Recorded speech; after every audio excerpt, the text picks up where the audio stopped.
धीरू भाई का ज्यादा आइडिया नहीं है, अनिल अंबानी को तो जानते हो। अनिल अंबानी ने अपनी पत्नी के पहले जन्मदिन पे 400 करोड़ का जहाज गिफ्ट किया था।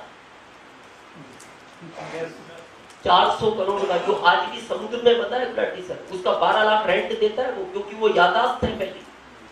उसमें एक ही दिन बैठी थी उसकी पत्नी, 400 करोड़ का। तो आप निराश मत होना, अपन भी अपनी पत्नी को जन्मदिन पे जहाज दे देते हैं जो 70 रुपए का बाजार में मिलता है। पत्नी बोलती है छोटा लाए, बोले घर में पानी नहीं है, इतना बड़ा समुद्र में चलता है बड़ा।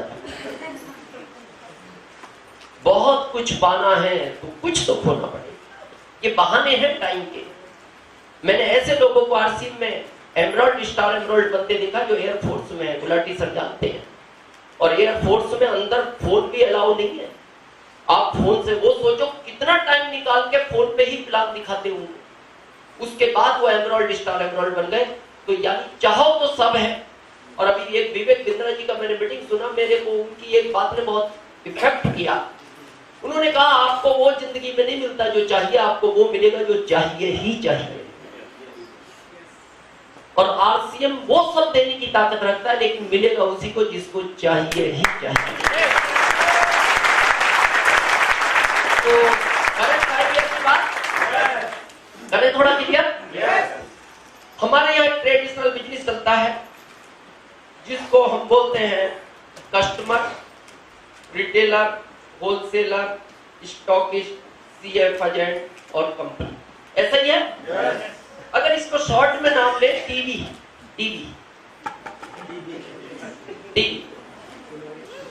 तीन तरह की टीवी होती है, तीनों टीवियों ने खत्म कर दिया लोगों को। एक तो अभी आपको बताई थी,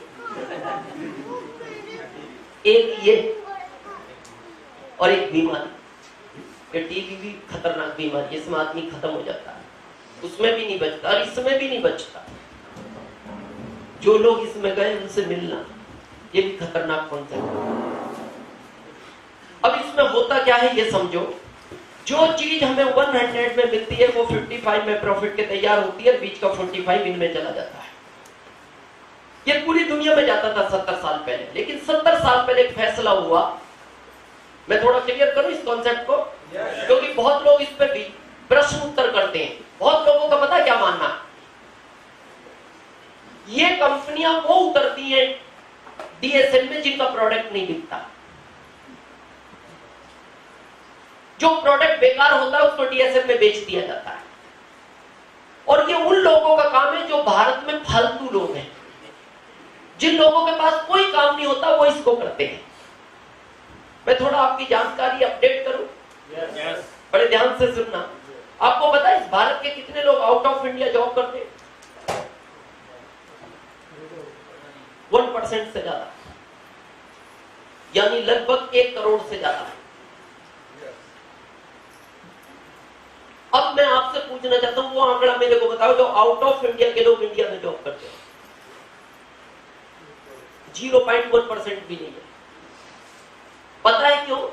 वो लोग जॉब को थर्ड क्लास मानते हैं। वो कहते हैं जब किसी को कुछ नहीं मिलता वो जॉब करता है, और हमारे यहाँ कहते हैं जिसको कुछ नहीं मिलता वो ये करता है।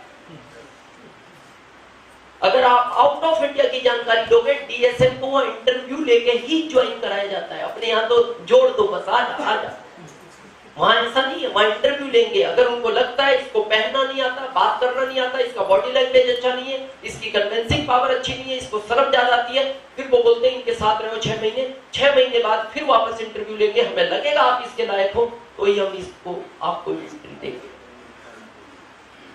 तो मैं जो आपका कॉन्सेप्ट क्लियर करना चाह रहा हूं वो ये करना चाह रहा हूं कि 70 साल पहले इस कॉन्सेप्ट में प्रॉब्लम क्या थी वो थोड़ा मैं क्लियर कर दूं, क्योंकि बहुत लोगों को इसके बारे में गलत फहमी है।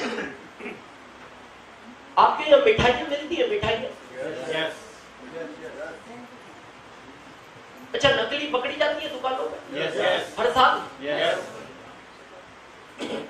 मिठाई किस चीज से बनती है? खोआ बोलते हैं मावा का, मावा से। मावा किस चीज से बनता है? दूध से। दूध किसने दिया? भैंस ने या गाय ने? मेरा ये मानना है अगर वो मिठाई नकली मिलती है तो इसका मतलब इस गाय ने दूध ही नकली दिया है।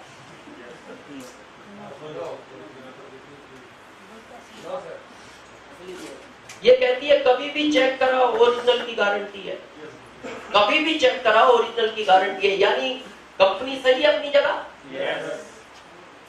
अब खरीदने वाला बोलता है मैंने पैसा पूरा दिया है, मेरे को इसने कहा 500 रुपए किलो मिठाई में मैंने 500 दिया, इसने कहा 1000 रुपए किलो है मैंने 1000 दिया, यानी ये भी ईमानदार है। भाई वहां कोई मोबाइल कनेक्ट है क्या उससे? थोड़ा सा अलग हटा दो माइक से प्लीज, हाँ वो डिस्टर्ब हो रहा है। यानी कंपनी भी ईमानदार है और ये ग्राहक भी ईमानदार है। इसने कहा मैंने पैसा पूरा दिया, इसने कहा मैंने दूध ओरिजिनल दिया। फिर पूछा गया भाई गड़बड़ क्या है? इन्होंने कहा जी कुछ गड़बड़ नहीं है, 45 को 90 करने के चक्कर में हमने बीच में झोल झाल कर दिया। तो इनको पूछा गया क्यों किया तुमने, क्या तुम्हारे अंदर इंसानियत नहीं है? अरे इसने पैसा पूरा दिया, उसके बाद ये तुम्हारी मिठाई खा के बीमार हुआ, इसको हॉस्पिटलाइज होना पड़ा, मेडिकल में पैसा लगा, घर वाले टेंशन में चले गए, क्या इंसानियत नहीं है? इसने कहा बात तो सही, नहीं करूंगा मैं ये गलत काम। ये मान गया, लेकिन ये नहीं माना। फिर इसको समझाया, ये मान गया तू मान जा, तो ये भी मान गया कुछ दिन बाद, लेकिन ये नहीं माना। जब ये नहीं माना, ये कहता है ये नहीं मानते तो मैं क्या करूंगा, ये भी शुरू हो गया। कभी ये मानता कभी ये नहीं मानता। तो फैसला ये हुआ 70 साल पहले, गाय ने कहा तुम इनके चक्कर में मत पड़ो, ये समझेंगे भी नहीं, तुम तो क्या करो मेरे से डायरेक्ट दूध लो, मावा बनाओ, हलवा बनाओ, रसगुल्ला बनाओ और खाओ। खाने के बाद अगर तुम्हें लगता है कि मेरा दूध ओरिजिनल था तो मेरी तारीफ करना।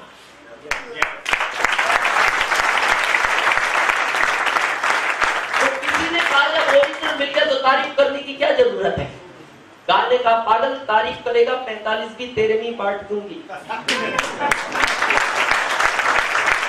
तो डीएसएम का जो जन्म हुआ है वो ध्यान से समझना, ये हुआ है ओरिजिनलिटी के लिए।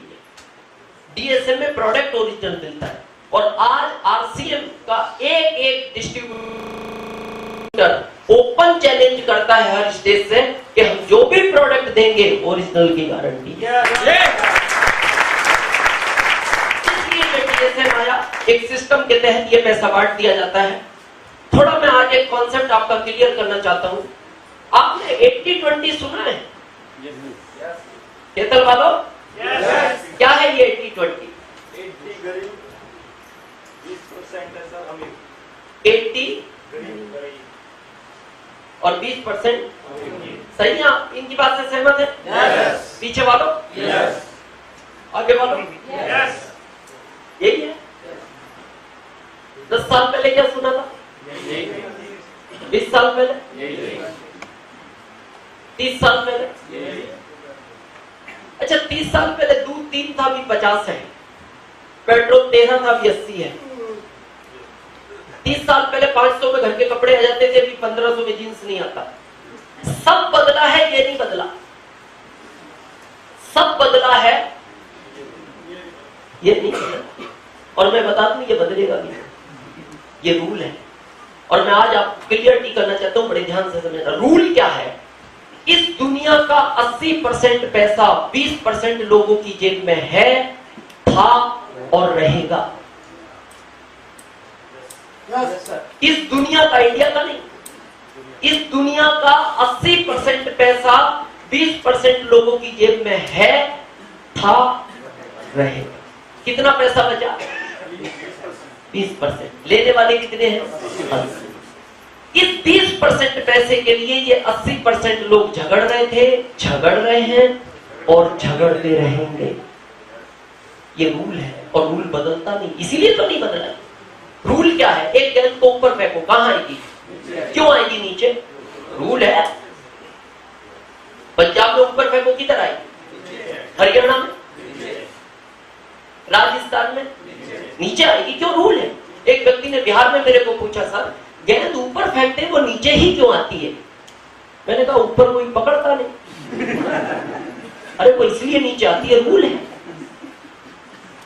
अब बदलना है आपको। मैं बताऊं क्या ऑप्शन है? अगर आपको लाइफ अच्छी जीनी है और पूरी लाइफ का ड्रीम पूरा करना है, एक ही ऑप्शन है, इस भीड़ में से निकलना पड़ेगा और इनमें शामिल होना पड़ेगा।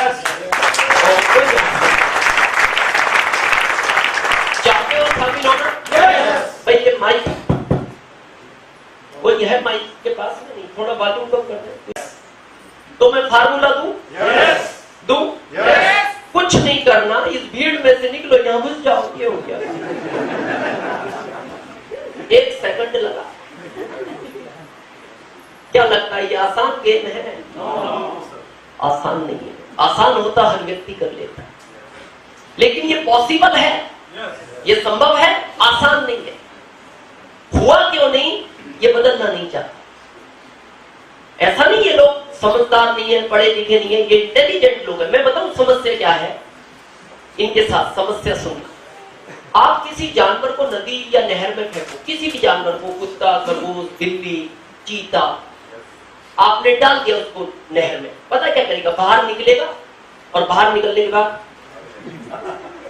पता उसका कहने का मतलब क्या है? उसका मैसेज सुनना, क्या बिगाड़ लिया तुमने मेरा?